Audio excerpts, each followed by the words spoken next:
नमस्कार प्यारे बच्चों।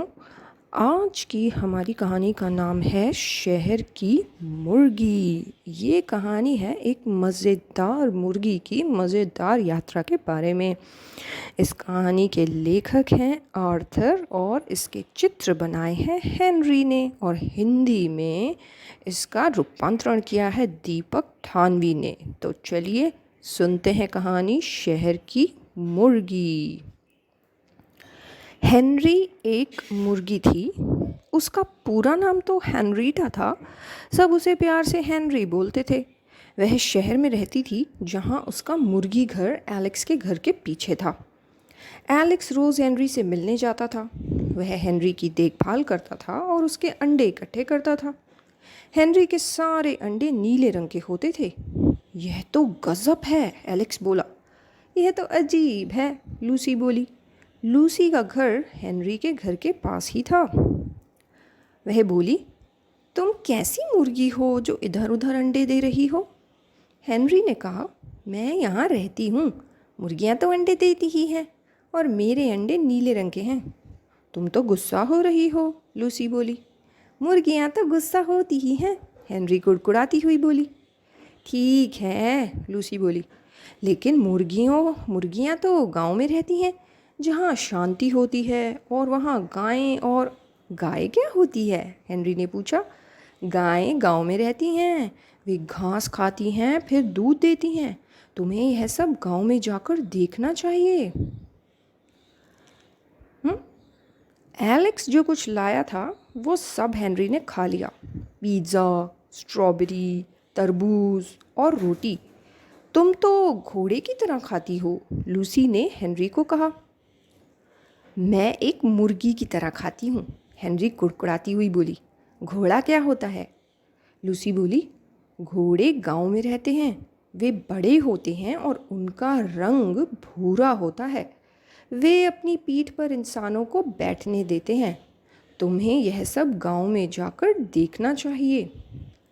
हेनरी बगीचे में कीड़े ढूंढ रही थी। बगीचे में जगह जगह पर घास, पत्थर और गंदगी फैल रखी थी। तुम तो सूअर की तरह गंदी हो, लूसी बोली। सूअर क्या होता है? हेनरी ने पूछा। लूसी बोली, सूअर गांव में रहते हैं। उनका रंग गुलाबी होता है और उनकी नाक हरदम कीचड़ में घुसी हुई रहती है। तुम्हें सूअर को देखना चाहिए। बस बहुत सुन लिया, हेनरी बोली। मैं खुद गांव को देखने जा रही हूँ। हेनरी अपने घर की छत से छलांग लगाकर गांव की ओर उड़ गई। हेनरी ज़्यादा देर तक उड़ नहीं सकती थी। वह थोड़ी देर तक उड़ी, फिर थक गई। वह आराम करने के लिए एक बड़ी मूर्ति पर बैठी।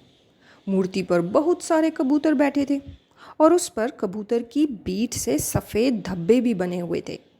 तुम जैसे अनोखे पक्षी को मैं पहली बार देख रहा हूँ, एक कबूतर बोला। मैं एक मुर्गी हूँ, हेनरी ने कहा। मैं गांव जा रही हूँ।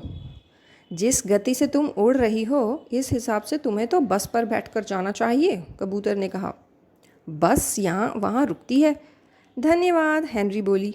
इसकी कोई आवश्यकता नहीं, कबूतर बोला। मैं तो बोल चुकी, हेनरी बोली। हेनरी छलांग लगाकर बस के चालक के पास खड़ी हो गई। सिर्फ खुले छुट्टे ही देना, चालक बोला। हेनरी के पास छुट्टे पैसे नहीं थे, उसके पास पंख थे। सिक्के डालने की जगह में उसने अपना एक पंख डाल दिया। यह कैसी टर्की है? बस में बैठा एक कुत्ता बोला। मुर्गी, हेनरी बोली।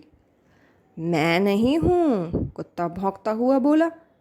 मैं हूँ, हेनरी कुड़कुड़ाती हुई बोली। बस गांव की ओर रवाना हुई। सुनो मुर्गी, गांव जाने के लिए तुम्हें सड़क पार करनी होगी, कुत्ता बोला। हेनरी मटकती हुई गांव की ओर चल पड़ी। आगे का रास्ता देखने के लिए हेनरी एक छोटी पहाड़ी पर बैठ गई। तुम कहाँ जा रही हो? एक चींटी बोली। मैं गांव जा रही हूँ, हेनरी बोली। मेरे चाचा चाची गांव में ही रहते हैं, चींटी बोली। गांव में बहुत सारी चींटियाँ भी रहती हैं और बहुत सारी मुर्गियाँ भी। इन दिनों गांव कहाँ है? हेनरी ने पूछा। जहाँ शहर नहीं है वहाँ गांव है, चींटी ने जवाब दिया। देखो इस ट्रक को, यह तुम्हें गांव ले जाएगा। इस पर तुम्हें कुछ खाने को भी मिल जाएगा। ट्रक में पड़ा खाना कूड़े की तरह बदबूदार था। हम आ गए, ट्रक के रुकने पर चींटी ने कहा। मैंने जितना सोचा था उससे कहीं ज़्यादा बड़ा गांव है यह तो, हेनरी बोली। उसने ट्रक के ऊपर से छलांग लगाई और खेत की ओर आगे बढ़ी। घास चबाता हुआ बड़ा जानवर बोला। हेनरी को याद आया कि घास तो गाय खाती है। यह कैसी अजीब गाय है, हेनरी बोली। हेनरी ने एक बाड़े में बहुत सारे विशाल जानवरों को देखा। उसे याद आया कि भूरे रंग के बड़े जानवर तो घोड़े होते हैं। ये घोड़े कीचड़ में लौट क्यों रहे हैं, हेनरी ने पूछा। हेनरी खुद ही बोली, धूल से अच्छी स्नान होती है। हेनरी धूल से नहाई और फिर वहाँ से मटकती हुई चल पड़ी। बारिश शुरू हो गई थी।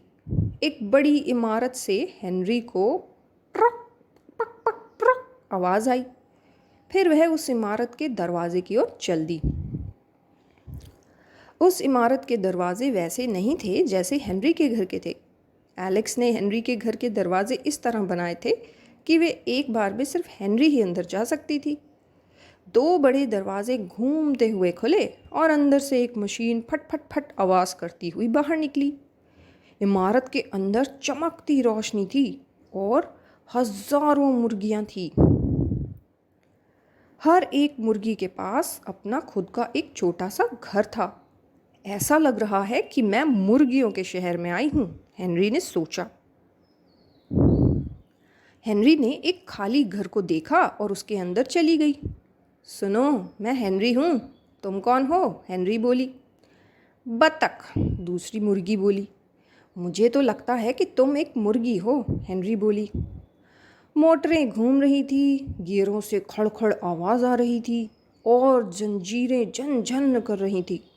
हेनरी उस दूसरी मुर्गी से बोली, सुनो बतख, तुम्हारे शरीर पर उड़ते हुए मक्के गिर रहे हैं। ऊपर मशीन से मक्के की बौछार हो रही थी। हेनरी ने सोचा कि आखिर कौन उस मुर्गी पर मक्के फेंक रहा था। सुनो, हेनरी ने उस इमारत की दूसरी मुर्गियों को कहा।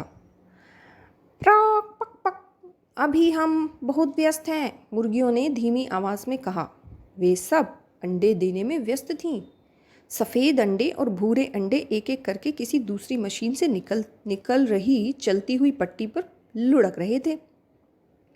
एक नीले रंग का अंडा भी पट्टी पर लुढ़क गया, जो कि हेनरी का था। यह चलती हुई पट्टी अंडों को मुर्गियों से दूर ले जा रही थी। हेनरी उस पट्टी पर गिर गई। वह चलती पट्टी पर ऊपर नीचे डोलती रही। हेनरी को अब तक बात समझ आने लगी। उसने तय किया, यह जगह मेरे लिए नहीं है। अंडों से भरे डिब्बे के ढक्कन ने हेनरी को लगभग अंदर फंसा ही दिया था। उसे किसी आदमी की आवाज़ सुनाई दी। यह डिब्बा बाहर जाने के लिए, शहर जाने के लिए तैयार है। मुझे भी इसके साथ शहर की ओर चल देना चाहिए, हेनरी ने सोचा। उसने ट्रक के अंदर की तरफ छलांग लगाई और डिब्बों के पीछे छिप गई। गांव से शहर बहुत दूर था। जब ट्रक रुका, हेनरी फड़फड़ाती हुई बाहर निकली। उसने अपने पंखों को सीधा किया और अपने घर की तरफ उड़ गई। वो वापस आ गई, एलेक्स चिल्लाया। अंडे भी आ गए, लूसी बोली। पहले मुर्गी आई, फिर अंडे, हेनरी ने कहा। क्या गांव वैसा ही था जैसा तुमने सोचा था, लूसी ने पूछा। वो अलग था, हेनरी बोली, लेकिन वो जगह मेरे लिए नहीं थी। मुझे एक अच्छी जगह पता है, लूसी ने कहा। पहली मुर्गी अंतरिक्ष यात्रियों के साथ अंतरिक्ष में जाने वाली है। यह अंतरिक्ष यात्री क्या होता है, हेनरी ने पूछा। लूसी बोली, अंतरिक्ष यात्री वो होता है जो रॉकेट में बैठकर अंतरिक्ष में जाता है। अंतरिक्ष यात्री अपने सिर पर बुलबुले पहनते हैं और दूसरे वहाँ की खोज करते हैं। तुम्हें अंतरिक्ष में जाकर लगता है यह अंतरिक्ष दूसरी दुनिया में है। वहाँ भी मुझे खुद को ही जाना चाहिए, हेनरी बोली। और फिर वो रॉकेट पर बैठकर चली गई दूसरी दुनिया में, यानी दूसरे प्लैनेट पर। और वहाँ जाकर उन्होंने क्या देखा कि वहाँ की मुर्गियों के दो दो सर थे और वहाँ की जो बिल्लियाँ थी वो कितनी लंबी थी, कैटरपिलर की तरह, और उनकी कितनी सारी टांगें थी। तो बच्चों, आपको क्या लगता है कि क्या सच में ऐसा कोई प्लैनेट होगा जिसके ऊपर इस तरह के जानवर होंगे? हम्म हो भी सकता है, नहीं भी हो सकता।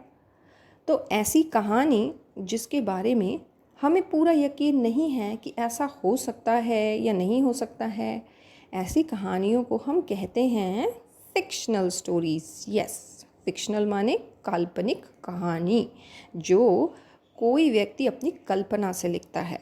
तो ये काल्पनिक कहानी लिखी है मिस्टर आर्थर ने, और मुझे तो खूब मज़ेदार लगी, कुछ अलग सी थी ये कहानी। तो आज के लिए इतना ही, फिर मिलेंगे अगली कहानी में। धन्यवाद।